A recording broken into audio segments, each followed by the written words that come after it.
भूमा संप्रसादाद अध्युपदेशात। भूमा पद जो है वो उस पर ब्रह्म का वाचक है जो ब्रह्म सबसे महान है, बड़ा है। भूम विपुल को कहते हैं, जो बड़ा ही अनंत है, वह भूमा पदवाच्य पर ब्रह्म परमात्मा ही है। और संप्रसादाद अध्युपदेशात, संप्रसाद से आगे उस भूमा का उपदेश किया गया है। ठीक है ना गुरु भाई? संप्रसाद माने यहाँ पर वस्तुतः जीवात्मा आदि से परे, हाँ, उसका उपदेश किया गया है। तो वैसे संप्रसाद का अर्थ शरीर भी लेते हैं, जीव भी, और यहाँ पर भूमा का अर्थ इन्होंने संप्रसाद का अर्थ प्राण किया है। तो कहते हैं भूमा वह जो है, भूमा पद जो है प्राण का वाचक, भूमा को क्यों नहीं मान लिया जाए? क्योंकि प्राण के ऊपर ही ये जीवन जो है हमारा आधारित है। तो बोले नहीं, भूमा जो है वो प्राण का वाचक वहाँ नहीं है उपनिषदों में, वेदों में जहाँ उसका वर्णन है। क्यों? संप्रसादाद अध्युपदेशात, प्राणों से आगे अगले प्रकरण में उसका वर्णन किया गया, प्राणों से परे उसका वर्णन, उनसे ऊपर अध्युपदेश, उनसे आगे उसका वर्णन किया गया है, ये इसका अर्थ है। परमाचार्य श्री कुमारई, परमाचार्य श्री सनक सनंदन आदि कुमारों ने अस्मद गुरु, हमारे गुरु भगवान नारद के लिए उपदेश दिया। क्या उपदेश दिया?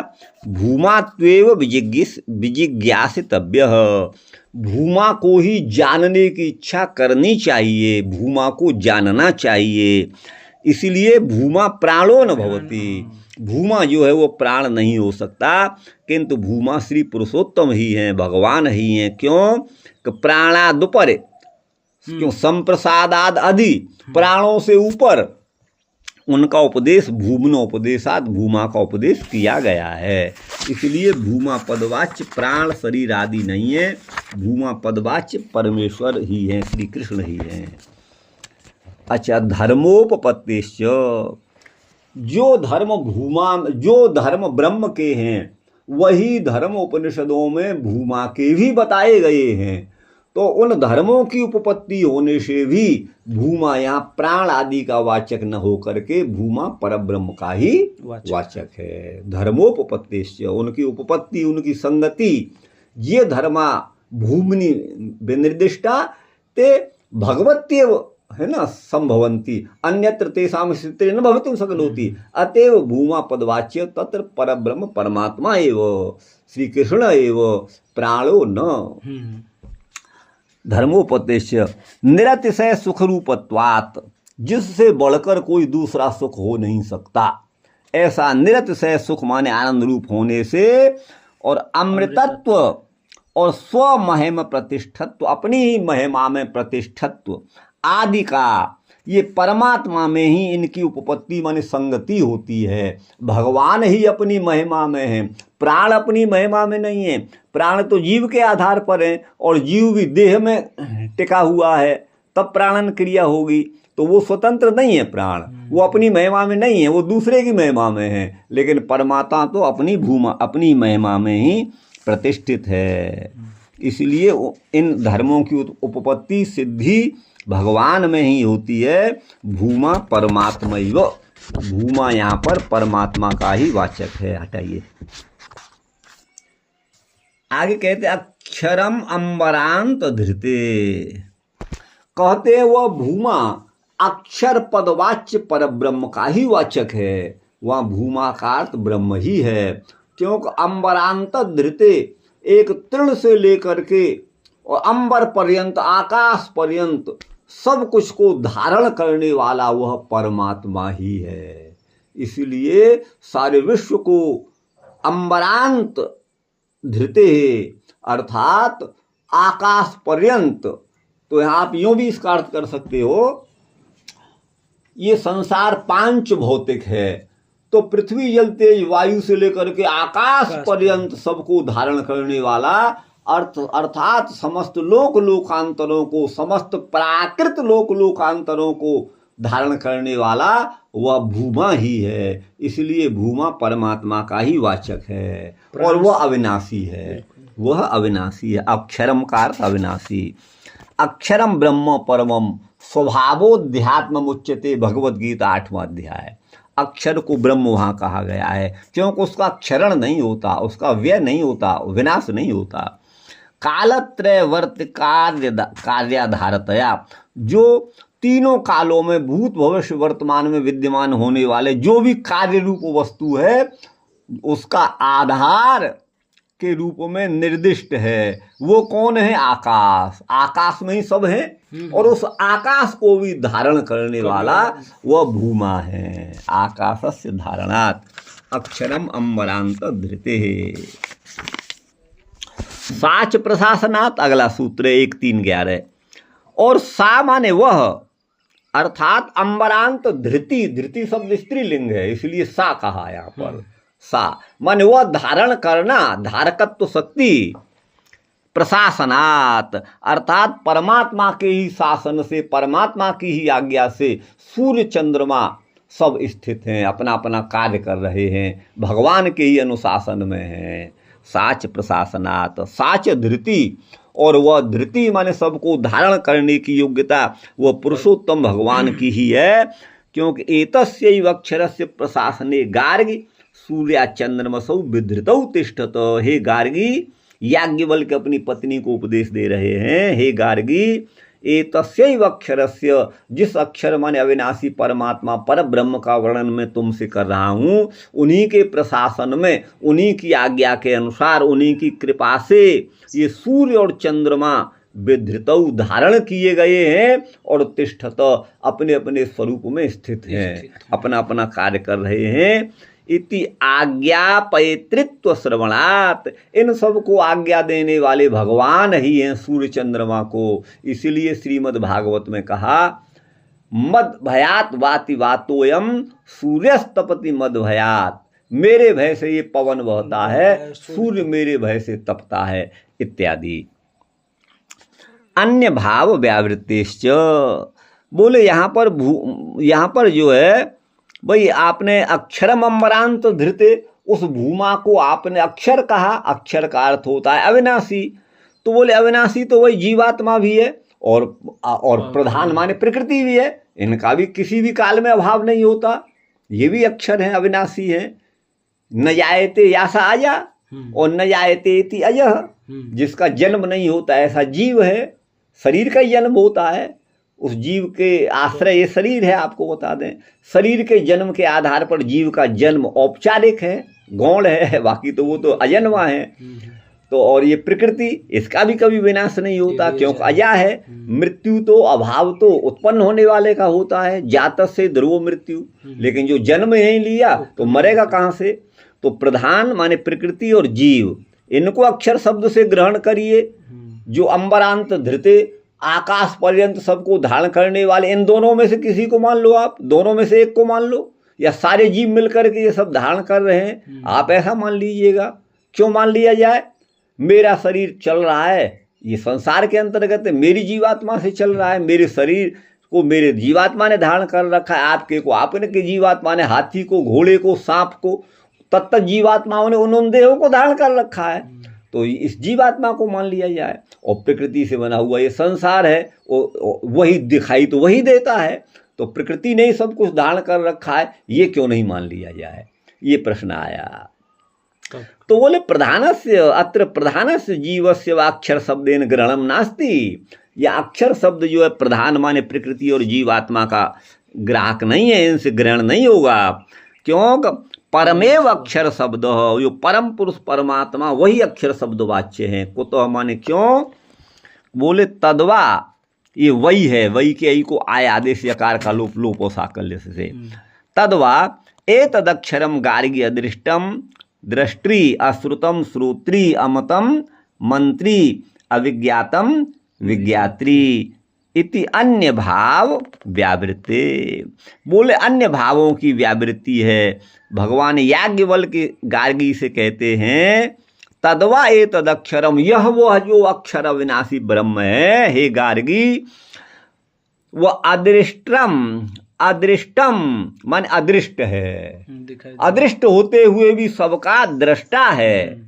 अश्रुतम उसे कानों से सुना नहीं जा सकता, लेकिन फिर भी वो सब कुछ को सुनने वाला है।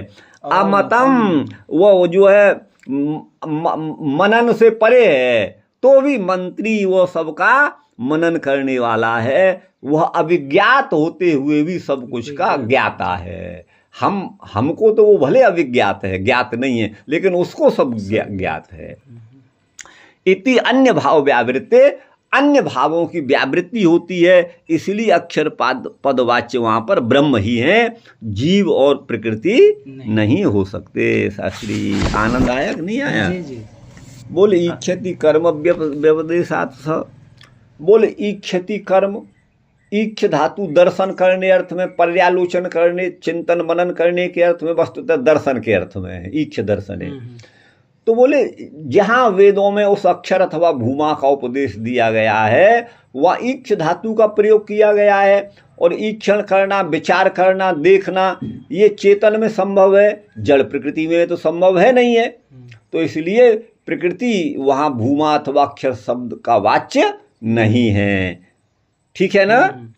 और इच्छति कर्म का व्यपदेश कहाँ है? तदैक्षत एको हम बहुश्याम, उस परमात्मा ने ईक्षण किया। तो ईक्ष, और ठीक है ना जी जी। अथवा इसका हम यूं भी ले लेंगे, इच्छति कर्म व्यपदेशात, इच्छति कर्म का व्यपदेश होने से, अर्थात देखने का विषय होने से, परमात्मा ही देखने योग्य है, वही उन्हीं को देखना चाहिए। ईक्षित मन ईक्षण क्रिया के कर्म वही हैं, अर्थात देखने के विषय वही हैं।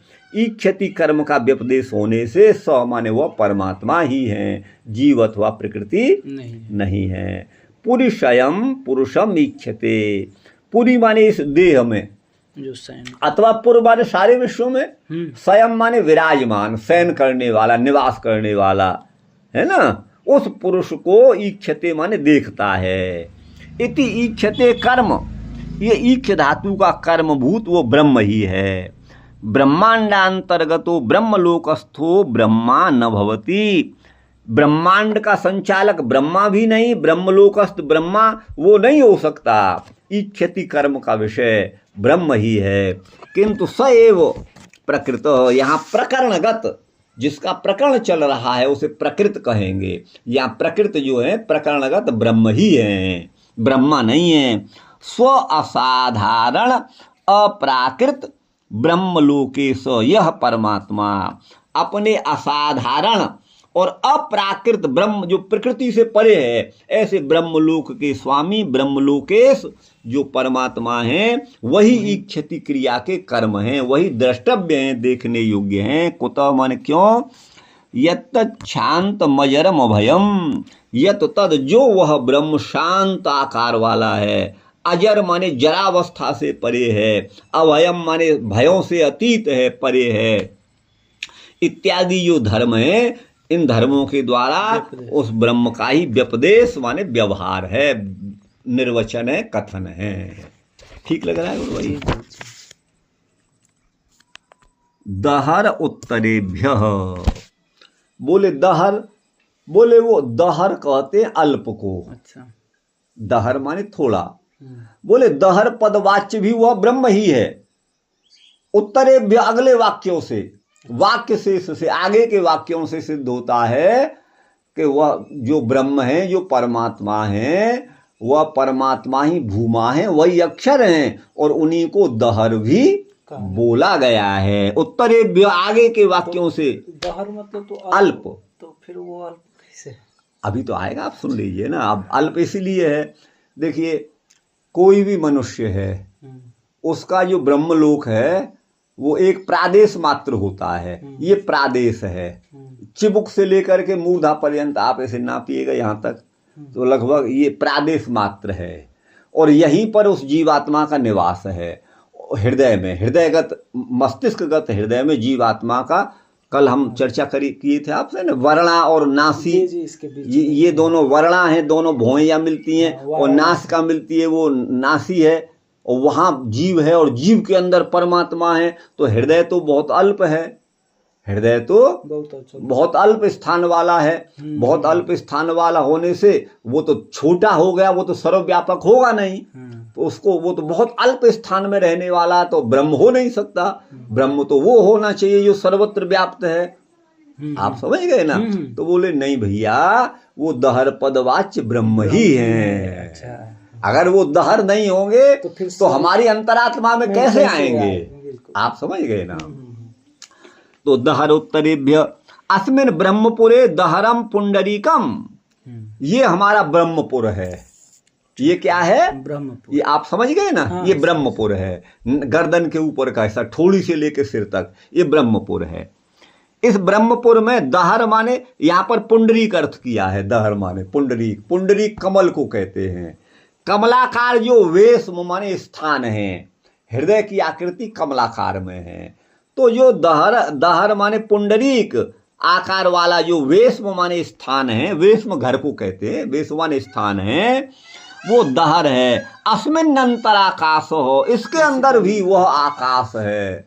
आकाश माने ब्रह्म है। आसमंतात काशते काश्री दीप्तौ, जो सब जगह दे दीप्यमान है, वो पर ब्रह्म है। उसके अंतर भी जो अंतराकाश है। इस श्रुति वचन से अस्मिन ब्रह्मपुरे दहरम पुंडरीकम, मन इस ब्रह्मपुर में दहर माने अल्प स्थान वाला जो पुंडरीक है, कमलाकार वाला जो वेश्म माने स्थान है, उस दहर में के अंदर भी जो आकाश माने है वो ब्रह्म है। इस श्रुति से प्रोक्त माने कहा गया दहराकाश मन अल्प आकाश, जो अल्प स्थान वाला वो परमात्मा ही भवितुम अर्हति, परमात्मा ही हो सकता है। कुतः माने कैसे, तो उत्तरेभ्य अगले वाक्यों से।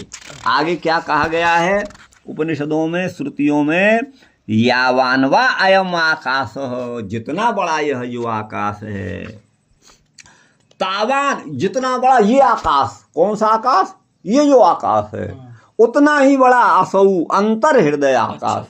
हृदय के अंतर, ये हृदय के अंतर्गत वो भी आकाश माने वही तो है। वो जो ब्रह्म सारे विश्व में है, वही ब्रह्म तो यहाँ पर है, उतना ही बड़ा वो है। वो अल्प स्थान में हमें दिखाई दे रहा है, इसलिए उसे दहर कह दिया गया। वो जो उतना ही बड़ा वो है। उभे अस्मिन द्यावा पृथ्वी अंतरेव समाहिते, दोनों ही द्युलोक और पृथ्वीलोक उसके अंदर ही समाहित हैं।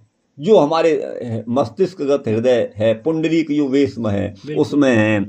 एस आत्मा, यह आत्मा अपहत पापमा, पाप से परे है। अपहत हो गए पाप। और विजरह, जरावस्था से भी परे है, एक रस में रहता है, ये कभी बुढ़ा नहीं होता। ये विजर है, जरावस्था से परे है।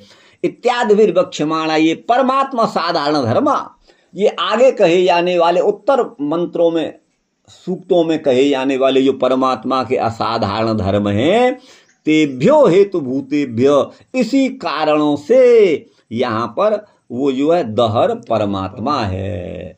वही यहाँ पर कहा दहर उत्तरेभ्य, वह दहर जो है वो परमात्मा ही है। शास्त्री आरा